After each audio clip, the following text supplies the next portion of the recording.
Assalamualaikum warahmatullahi wabarakatuh.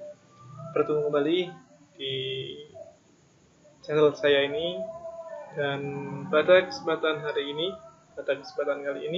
kita akan membahas tentang perspektif dan teori masalah sosial.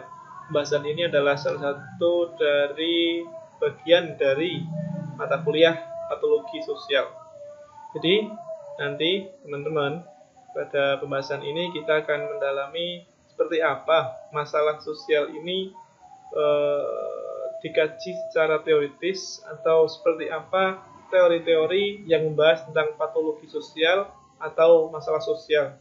Di kurang lebih nanti kita akan bahas dari sudut pandang fungsionalis strukturalis, dari teori fungsionalis strukturalis, dari teori konflik, dan teori interaksionisme simbolik. Jadi kurang lebih seperti ini. Ada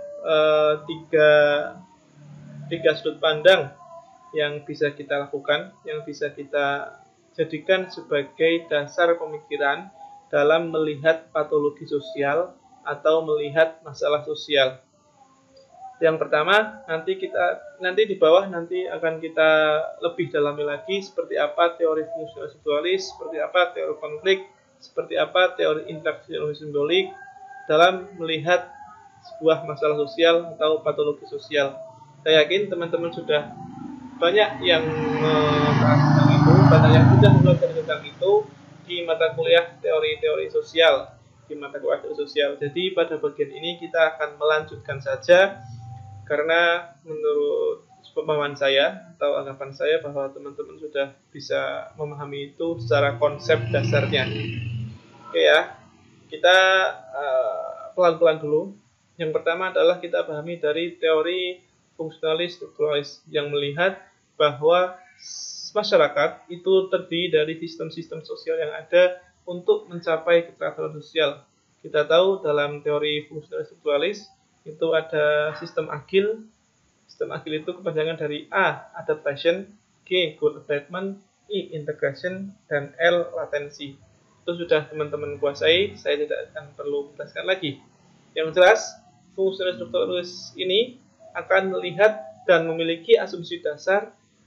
Dengan perspektif masalah sosial ini melihatnya dalam tiga asumsi dasar: asumsi patologis, asumsi disorganisasi sosial, dan asumsi perilaku yang menyimpang. Oke, nanti akan kita bahas lebih mendalam di bagian bawahnya. Sedangkan teori konflik memiliki dua asumsi dasar. Dua asumsi dasar itu adalah konflik sosial dan konflik institusional. Nanti juga kita akan bedah lebih dalam pada bagian bawahnya. Ada selain itu dari teori interaksionisme simbolik yang dikeluarkan oleh George Herbert Mead, salah satu tokoh sosiologi, yang juga akan kita bisa bahas bagaimana ketika melihat masalah atau patologi sosial. Yang jelas, kalau kita lihat dari teori fungsionalis strukturalis, kita akan bisa memahami bahwa patologi itu sebuah analogi. Jadi dalam kerangka patologi sosial, masyarakat itu diibaratkan seperti organisme biologis. Jadi ketika terjadi masalah, itu ketika individu tidak berhasil menyesuaikan dengan perubahan. Nanti akan kita bahas lebih mendalam di bawah ya. Kemudian kita bahas di tabel dulu, itu adalah bagaimana cara atau instrumen pemecahan masalah sosial yang ada dalam masyarakat dalam tiga perspektif. Perspektif teori fungsionalis strukturalis, perspektif teori konflik, dan perspektif interaksionisme simbolik. Dalam perspektif teori fungsionalis, itu ada instrumen yang bisa digunakan untuk memecahkan masalah sosial yang ada. Ketika dalam kerangka patologis, model yang digunakan adalah karena patologi ini berangkat dari pengertian masyarakat itu punya penyakit, maka yang dilakukan adalah mengobati masyarakat berupa penanganan dan pencegahan dengan resosialisasi nilai. Jadi sosialisasi itu nilai itu disosialisasikan kembali kepada masyarakat, kepada anggota masyarakat. Dalam perspektif disorganisasi sosial, itu ada identifikasi gejala dan kadar masalah. Jadi ada bagaimana instrumen pemecahan sosial itu dalam perspektif diskriminasi itu digambarkan dengan menggunakan atau mengidentifikasikan gejala-gejala dan kadar masalah disorganisasi dengan nilai sosial. Oke, dalam kerangka perilaku yang menyimpang, dilakukan lagi sebuah sosialisasi atau sama dengan patologi tadi menggunakan resosialisasi deviasi berupa peningkatan kontak dengan lingkungan sosial yang sifatnya conformity terhadap nilai dan norma sosial. Nanti akan kita bahas lebih jauh. Yang jelas dalam perilaku menyimpang ini, instrumen yang digunakan adalah bagaimana penyimpangan tadi disosialisasikan ulang dengan cara ditingkatkan kontaknya, ditingkatkan interaksinya dengan lingkungan sosial yang kontak tadi sifatnya comfort, apa istilahnya ya, nyaman atau bisa menyesuaikan dengan nilai dan norma sosial yang ada. Jadi seorang yang menyimpang, devian ini adalah penyimpangan atau orang yang menyimpang, ya, seperti itu. Ini diharuskan untuk menyesuaikan nilai dan norma sosial yang disosialisasikan ulang. Kalau dalam teori konflik ini ada beberapa hal yang bisa dilakukan, dari mulai katup penyelamat, dari simbiosis mutualistik, atau dari sudut pandang nilai yang dikoordinasikan, atau mendorong terbentuknya asosiasi dan transformasi kultural. Ini sangat teoritis memang ya, karena kajian kita hari ini secara teoritis. Dalam kerangka yang institusional, yaitu seseorang bisa atau masyarakat bisa mendorong terbentuknya struktur yang baru. Jadi ketika konflik itu terjadi, maka yang diharuskan untuk memecahkan masalahnya adalah terbentuknya struktur yang baru atau terjadi sebuah reorganisasi. Sedangkan dalam teori struktur interaction simbolik, yaitu berupa interaksi yang diberikan lewat simbol-simbol bahasa dalam dua perspektifnya, yaitu dengan perspektif labeling, ada proses namanya redefinisi tindakan yang dianggap sebagai masalah sosial. Jadi definisi apakah perilaku itu dianggap penyimpangan itu akan didefinisikan ulang lagi. Dalam perspektif yang sosiopatik, ada reorganisasi dengan mengadopsi peran lain yang normal dan dapat diterima oleh masyarakat. Oke, kita bahas satu persatu. Pertama, dalam kerangka teori struktural fungsional atau fungsionalis strukturalis, itu adalah satu bentuk kerangka yang di dalamnya mempelajari bahwa masyarakat akan berjalan dengan baik jika semua lembaga yang ada berjalan sesuai fungsinya. Maka yang ditekankan oleh teori struktural fungsional atau fungsionalis strukturalis adalah bagaimana setiap kelompok, setiap lembaga itu menjalankan fungsinya sesuai yang diinginkan, sesuai yang dibutuhkan oleh masyarakat. Oke, jadi sistem sosial itu dalam kerangka atau konsep strukturalis fungsionalis atau fungsionalis struktural itu bagaimana elemen-elemen yang ada dalam masyarakat itu saling bekerjasama untuk membangun sebuah tatanan sosial, untuk membangun sebuah sistem sosial yang baik. Di sifat dari teori fungsionalis struktural itu adalah menciptakan sebuah ketertiban, menciptakan sebuah peraturan sosial.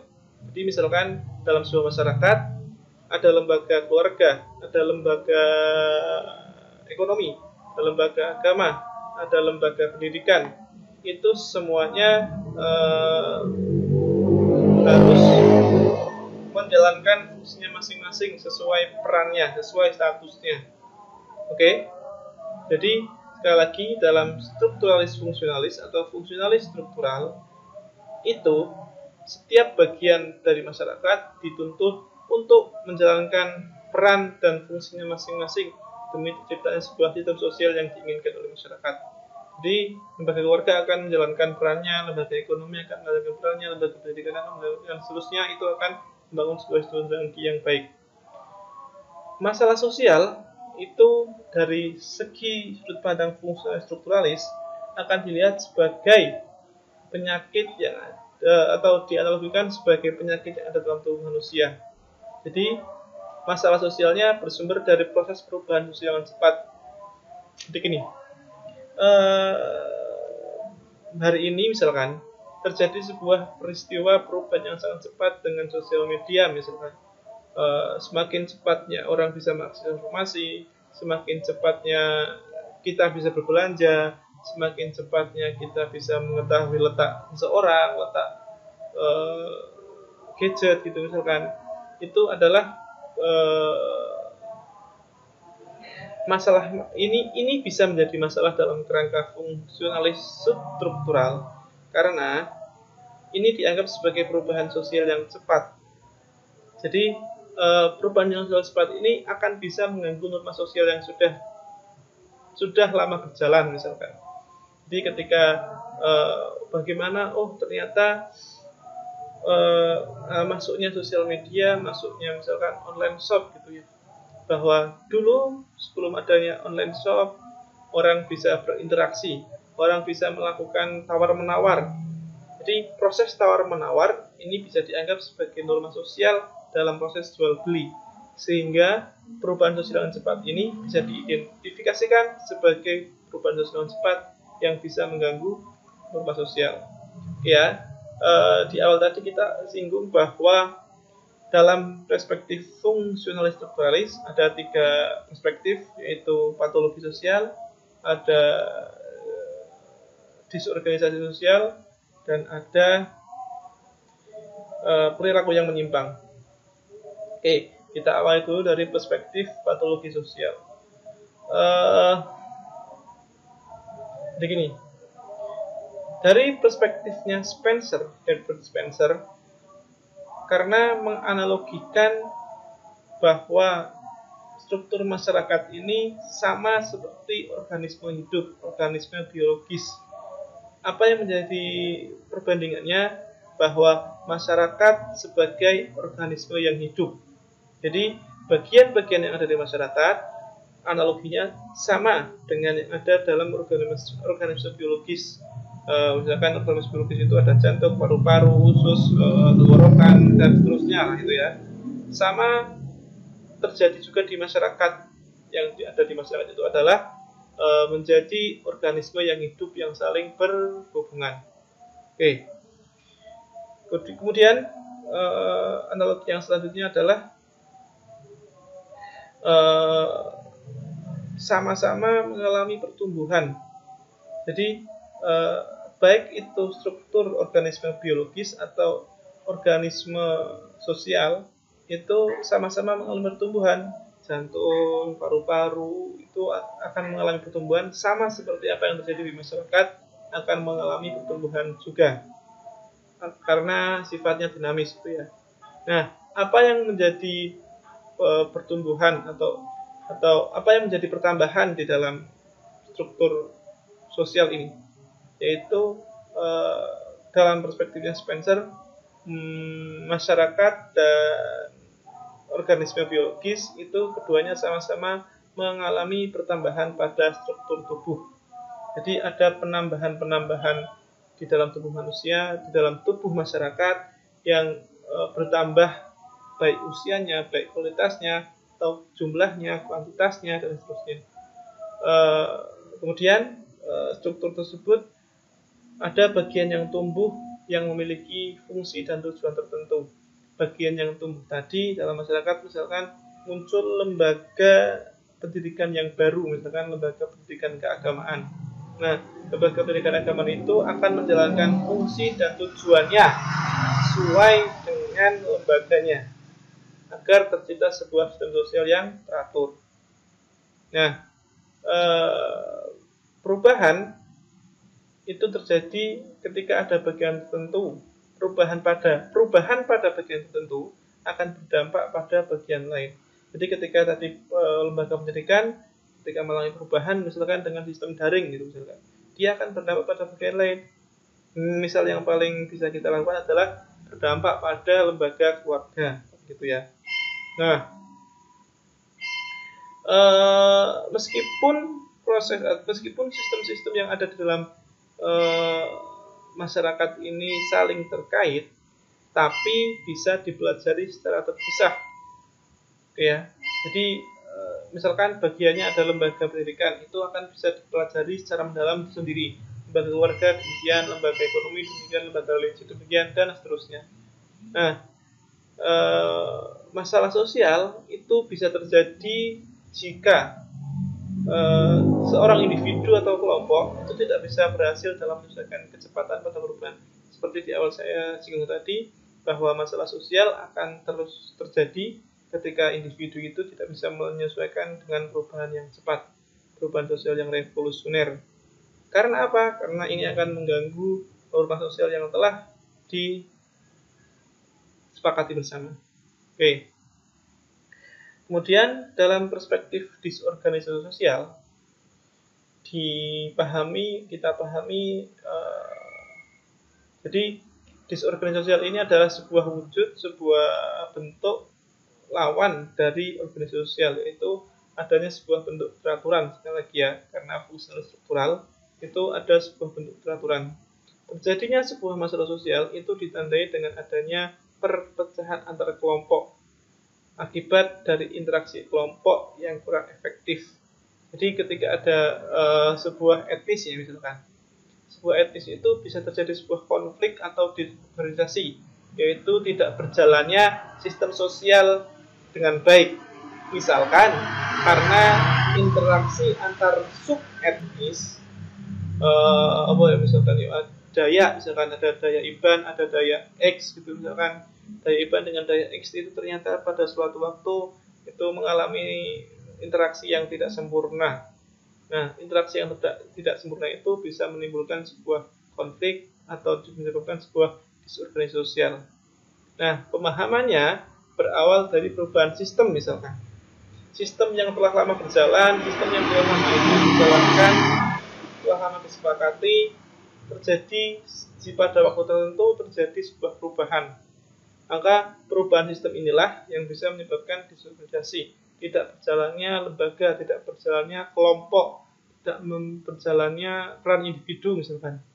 Nah, dalam kasus ini manusia yang modern itu dituntut untuk bisa beradaptasi, untuk bisa menyesuaikan diri dengan perubahan sistem tadi. Ketika perubahan sistem pembelajaran yang daring misalkan, ketika pembelajaran daring itu tidak bisa dilaksanakan oleh individu atau kelompok misalkan, itu akan bisa menyebabkan disorganisasi sosial karena diakibatkan oleh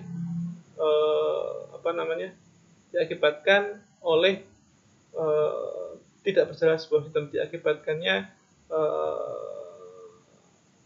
penyesuaian yang gagal terhadap sebuah perubahan sistem. Oke. Manusia modern, sekali lagi, kita dituntut akan penyesuaian diri terhadap pembelajaran yang daring, misalkan online. Nah, kondisi itu sering terjadi. Sistem barunya belum ada, tapi sistem lama sudah ditinggalkan. Jadi misalkan persiapan menuju pembelajaran daring itu sudah dicita-citakan misalkan. Tapi sistem yang bisa efektif melaksanakan pembelajaran daring sampai hari ini, misal ya, ini contoh saja, belum bisa dilaksanakan. Sedangkan sistem lama sudah ditinggalkan karena adanya pandemi misalkan. Sejak saat pandemi, sistem lama sementara ditinggalkan, tetapi sistem baru yang dianggap efektif untuk mendukung pembelajaran yang daring itu belum diterapkan. Oke. Jika prosesnya sudah sampai pada relasi antar kelompok yang terpecah, terjadilah gejala disorganisasi sosial. Jadi proses relasi antar kelompok ini, jika prosesnya tadi, proses penyesuaian terhadap perubahan, proses sistem sosial yang ada, itu prosesnya sudah sampai pada bagaimana hubungan antar kelompok ini tidak bisa terjalin lagi dengan baik, maka disitulah ada muncul gejala disorganisasi sosial yang lebih daripada sebelumnya. Jadi antar kelompok ini akan karena tadi sistemnya terganggu oleh perubahan, yang tidak bisa menyesuaikan diri, yang tidak bisa beradaptasi, maka akan dimunculkan sebuah kondisi tentang disorganisasi sosial, ya. Nah, bagaimana cara melihat disorganisasi sosial ini? Ada dua cara, yaitu dengan pengukuran dan indeks. Pengukuran ini adalah misalkan dengan cara mengidentifikasi nilai sosial yang ada. Oh, ternyata nilai sosial yang X itu tidak dijalankan dengan baik. Oh, ternyata nilai sosial B itu ternyata tidak lagi dijalankan karena ada perubahan sosial yang ada. Nah, pelanggaran terhadap nilai atau pelanggaran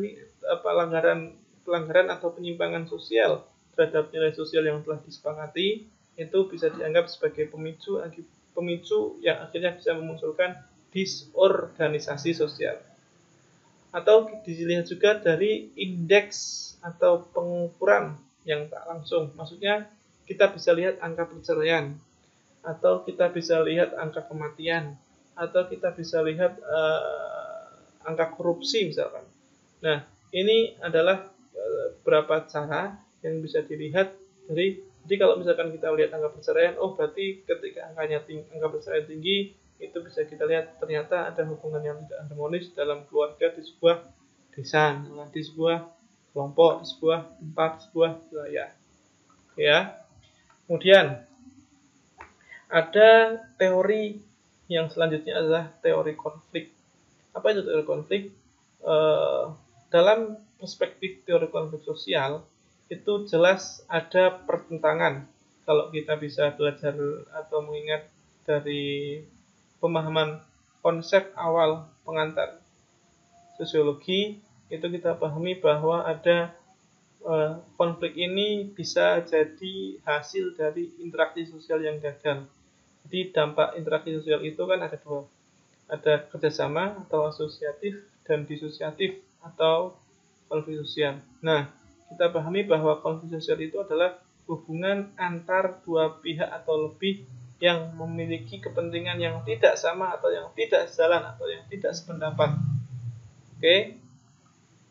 Jadi konflik sosial itu bisa dilihat dari pertentangan dua kelompok atau dua individu atau lebih dari itu yang ketika dua-duanya dipertemukan memiliki kepentingan yang tidak sejalan, yang tidak harmonis. Jadi ketika misalkan ada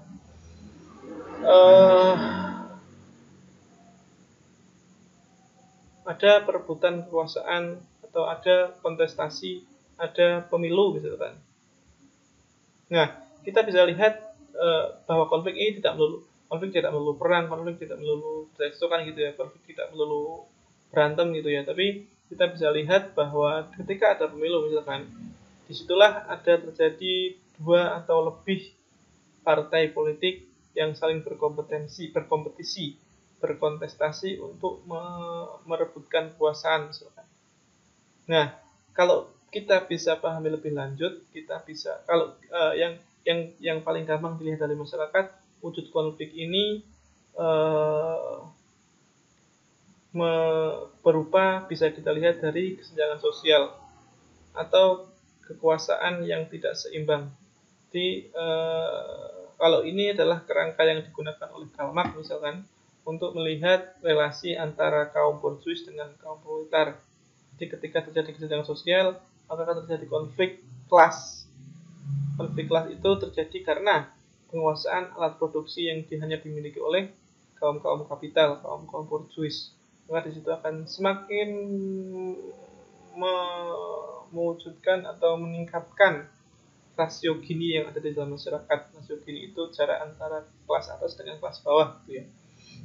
Kesenjangan ini karena kesenjangan bisa melahirkan diskriminasi, pengangguran, kemiskinan, keberpakangan, kejahatan dan seterusnya.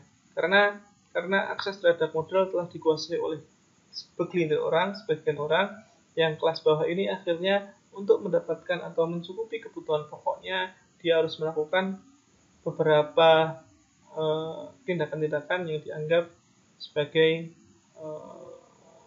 penyimpangan sosial. Oke. Nah, ada dua perspektif yang berbeda dalam melihat konflik sosial ini. Yang pertama adalah aliran fungsionalis strukturalis.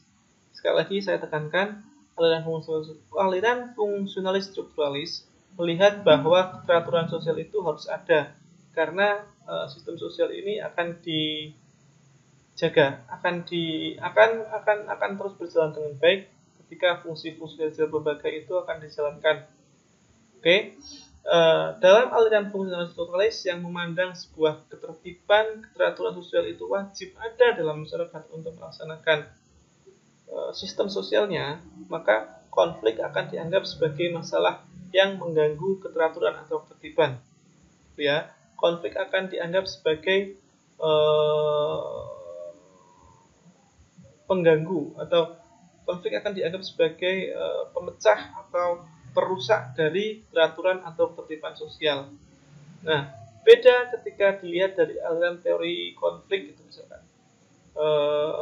Aliran teori konflik ini akan melihat bahwa konflik itu bukan sebuah hal yang negatif, karena konflik dibutuhkan untuk menyadarkan dan mendorong terhadap perubahan sosial, atau konflik itu adalah penyebab terjadinya sebuah integrasi sosial. Misalkan ada kelompok A dan kelompok B yang sedang berkonflik. Di balik konfliknya itu, di setiap masing-masing kelompok itu akan tercipta sebuah integrasi karena demi terwujudnya kemenangan, misalkan demi terwujudnya kemenangan dari salah satu kelompok, ya. Atau konflik ini bisa jadi sebuah hal yang diwajibkan, yang dibutuhkan, karena ini akan bisa mendorong masyarakat menuju perubahan sosial, untuk menuju tatanan yang baru misalkan. Gitu. Nah, teori konflik sosial ini punya dua perspektif dalam melihat patologi atau masalah sosial. Itu adalah perspektif konflik nilai. Nah, ini mengkritik pandangan dari patologi yang menganggap bahwa penyakit itu adalah konsep yang objektif. Menurut perspektif konflik nilai, bahwa patologis atau penyakit sosial ini adalah konsep yang subjektif karena melihat penyimpangan atau patologi itu dari sudut pandang individu. Tidak semua individu menganggap bahwa penyimpangan sosial itu adalah penyimpangan, gitu maksud saya. Oke. Penyimpangan terhadap norma tidak selalu sama dengan kegagalan norma tersebut. Jadi perspektif konflik nilai ini akan melihat bahwa ketika norma itu tidak dijalankan, bukan berarti bahwa norma itu gagal untuk dijalankan. Jadi yang dilihat adalah individunya, individu yang melakukan penyimpangan, individu yang melakukan keluar dari norma yang telah ditentukan. Jadi bukan melihat bahwa norma itu gagal atau tidak berhasil dijalankan, tapi melihat bagaimana penyimpangan itu dilakukan oleh individu yang tidak taat pada norma yang telah dijalankan. Oke. Jadi misalkan konflik itu bisa terjadi dalam bentuk lain seperti konflik antar generasi. Maksudnya bukan konflik antara orang tua dengan orang muda gitu ya. Maksudnya ada anggapan, ada persepsi, ada perspektif, ada pandangan yang berbeda antara generasi tua dengan generasi muda. Jadi misalkan ketika melihat perilaku tentang pakaian atau model pakaian, generasi tua misalkan melihat, oh pakaiannya tidak sopan sekali, pakaiannya itu sangat tidak sopan, pakaiannya itu tidak jawani misalkan, pakaiannya itu keberat-beratan misalkan. Tapi akan berbeda ketika yang melihat itu adalah pemuda gitu misalkan, bahwa itu adalah style atau Korean style atau Western style dan seterusnya. Jadi ada anggapan perspektif melihat sesuatu dari kacamata dua generasi yang berbeda. Itu ya. Saya tekankan lagi bahwa konsep perspektif konflik nilai itu akan melihat masalah sosial dari sudut pandang individu, dari sudut pandang seorang, dari sudut pandang yang subjektif, bukan sudut pandang yang objektif. Ya. Itu perspektif konflik nilai. Kemudian kita lanjutkan konsep perspektif institusional. Jadi dalam melihat masalah sosial itu ada dua cara. Ada person blame approach dan system blame approach. Kalau person blame approach ini, masalah sosial dilihat dari faktor penyebab dari sudut pandang individu. Jadi misalkan ada cacat fisik, ada cacat mental, cacat kultural yang dilihat secara individual gitu ya. Jadi penyebab masalah sosialnya bukan dari masalah sosial yang global, tapi dilihat dari secara individu ini masalah, individu ini jiwanya terganggu, individu ini difabel dan seterusnya. Sedangkan sistem blame approach akan mencari faktor penyebab masalah sosial itu dari sistem sosial. Nah, dari sudut pandang ini, dari kedua perspektif ini, perspektif institusional akan melihat masalah sosial dari sudut pandang sistem blame approach. Jadi, faktor penyebabnya adalah sistem sosial yang telah disepakati bersama. Apa pertimbangan perspektif institusional ini? Adalah ada 3. Yang pertama, lembaga peradilan, lembaga hukum ini cenderung melihat masalah dari perspektif individu. Jadi kesalahan murni dilakukan oleh individu, misal kriminalitas, pembunuhan, ada pemerkosaan, ada dan lain sebagainya. Itu dari sudut pandang individu. Nah, maka perspektif institusional akan memberikan penyeimbang terhadap perspektif itu. Jadi agar tidak selalu orang itu dilihat secara kesalahan individunya, tapi dilihat masalah itu muncul dari sistem sosial yang telah disepakati, misalkan. Jadi kemudian pertimbangan selanjutnya adalah bahwa pokok persoalan dalam ilmu sosial itu bukan individual, tapi penyebabnya adalah masyarakat. Jadi akhirnya pertimbangan yang terakhir adalah bahwa dalam kerangka yang institusional, kerangka institusional masyarakat itu adalah sumber masalah sosial seperti rasial, polusi, kemiskinan, perang, dan seterusnya. Jadi ketika ada konflik rasial, konflik rasis itu misalkan, dan inilah yang menjadi sumber dari masalah yang ada di dalam masyarakat. Jadi ini akan kita bisa lihat sebagai sumber masalah sosial yang ada. Terjadi kemiskinan, terjadi peperangan, terjadi polusi udara, polusi lingkungan, dan seterusnya. Ini adalah sumber terjadinya sebuah masalah sosial yang ada di dalam masyarakat. Bukan, sekali lagi, bukan sifatnya individual, tapi sifatnya sistem sosial yang nanti bisa berpengaruh kepada masing-masing individu di dalam masyarakat. Yang terakhir adalah konsep interaksionisme simbolik. Seperti saya jelaskan di awal tadi. Ini adalah teori yang dikeluarkan oleh George Habermas, menjelaskan bahwa diri atau kita, individu ini, diri tubuh self, itu menjalani interpretasi, menjalani pemaknaan atas realitas struktur yang lebih luas. Jadi ada suprastruktur, ada lingkungan, ada masyarakat yang itu memiliki interpretasi, memiliki makna, memiliki arti dari setiap simbolnya. Nah, self ini akan berguna sebagai self ini akan menjalani realitas itu, akan menjalani fenomena atau akan menjalani kenyataan bahwa setiap simbol yang ada di masyarakat akan diinterpretasikan, termasuk self tadi. Jadi, seseorang itu tidak hanya harus menjadinya dari keberadaan orang lain, tapi harus menyadari diri sendiri ini merupakan simbol yang ada dalam masyarakat. Dalam interaksionisme simbolik itu jelas interaksi yang dipakai adalah menggunakan simbol yang salah satu simbol terbesarnya adalah bahasa. Kita pahami simbol itu adalah sesuatu yang memiliki makna. Jadi bahasa menjadi tools utama di dalam masyarakat untuk menyampaikan sesuatu, untuk membahasakan sesuatu, untuk menyimbolkan sesuatu, untuk mengartikan sesuatu, untuk menginterpretasikan sesuatu. Jadi simbol ini adalah digunakan orang untuk melakukan interaksinya, gitu ya. Nah, interaksi antar individu yang diatur oleh makna menghubungkan tindakan dan reaksi. Jadi ketika saya berinteraksi dengan orang lain gitu misalkan, nah interaksi itu diatur oleh makna yang melekat pada isi interaksi itu. Nah, isi interaksi itu akhirnya bisa menghubungkan tindakan. Jadi ketika misalkan saya mau melakukan perjalanan ke luar kota gitu, misalkan ke Jakarta gitu. Saya akan misalkan datang ke sebuah loket, saya mau naik bis misalkan. Saya datang ke loket bis travel tertentu, terus saya melakukan interaksi. Nah, interaksinya ini di dalamnya pasti akan mengandung makna. Yang makna itu akan menghubungkan pada sebuah tindakan.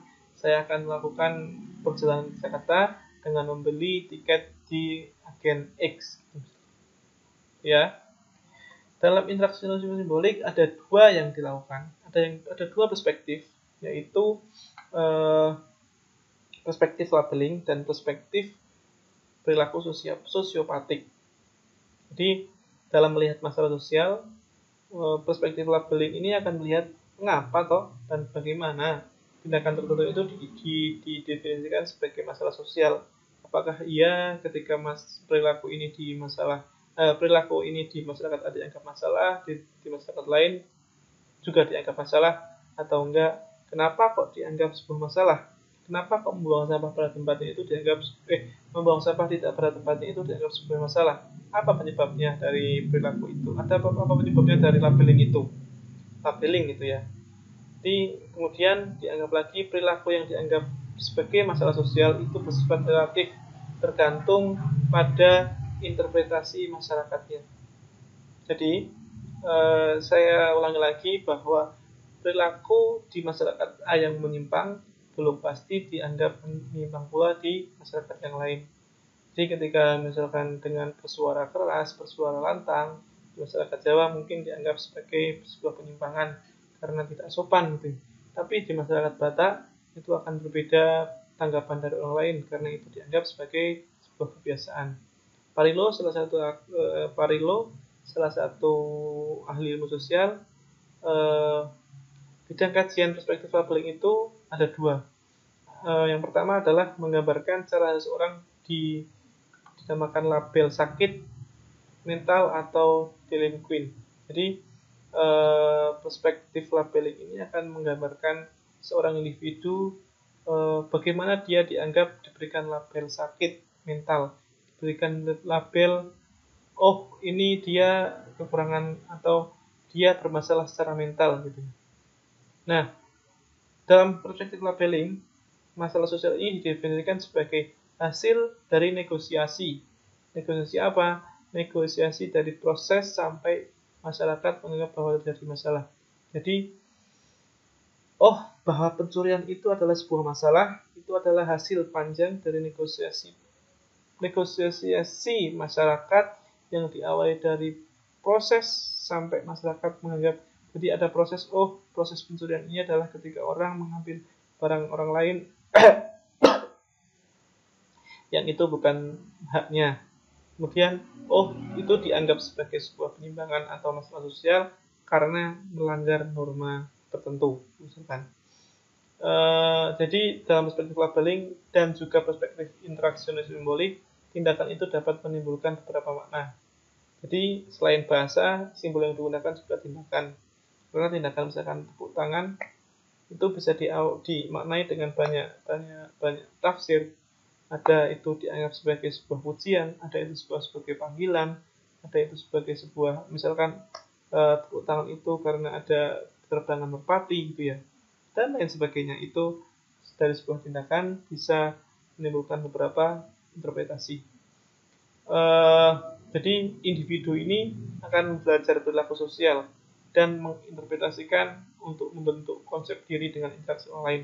Di seorang anak misalkan, dia akan melakukan sosialisasi terhadap nilai dan norma sosial yang sudah ada. Dan nilai dan norma sosial itu diwujudkan lewat perilaku.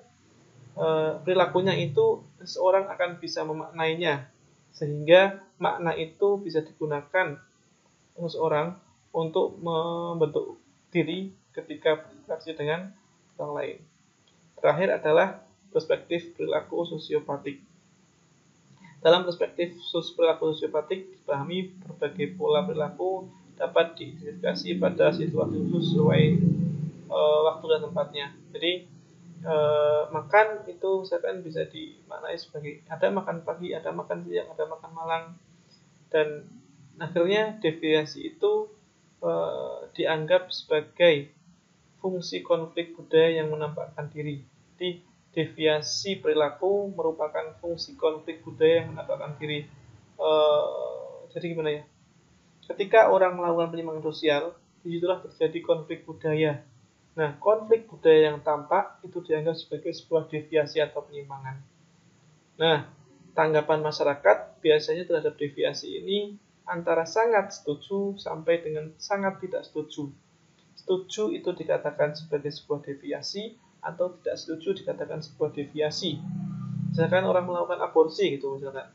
Nah, dari perilaku sosial praktik ini orang akan melihat, oh itu sangat orang menganggap sangat tidak setuju karena itu melanggar norma, membunuh calon bayi misalkan. Nah, ada orang lain yang dianggap setuju karena misalkan itu berbahaya bagi ibu misalkan. Nah, pribadi yang menyimpang dalam sosiopatik adalah dimaknai sebagai orang yang perannya ditentukan oleh seberapa jauh dia menyimpang. Jadi, pribadi yang menyimpang ini adalah seseorang yang perannya ditentukan oleh seberapa jauh dia menyimpang, dan pola pembatasan dan kebebasan dalam partisipasi sosial deviasi berhubungan langsung dengan status dan peran seseorang. Jadi seseorang ini punya peran, punya pembatasan, punya kebebasan dalam partisipasi sosial deviasi akan berhubungan dengan status perannya. Status saya, misalkan status teman-teman sebagai mahasiswa itu punya peran untuk belajar, punya peran normatif yang lainnya, dan ketika orang itu mahasiswa akan melakukan perilakunya itu dibatasi. Ketika perilaku itu melewati batas, maka dianggap sebagai deviasi atau dianggap sebagai sebuah penyimpangan. Oke ya. Jadi kurang lebih kita pahami tadi masalah sosial itu ada 3 perspektif teori yang membahasnya. Ada teori fungsionalis struktural, ada teori konflik, ada teori interaksionisme simbolik, yang ketiga-tiganya memiliki perspektif yang berbeda dalam melihat masalah atau patologi sosial. Oke, itu dulu. Semoga bermanfaat. Wabillahi taufiq wal hidayah. Assalamualaikum warahmatullahi wabarakatuh.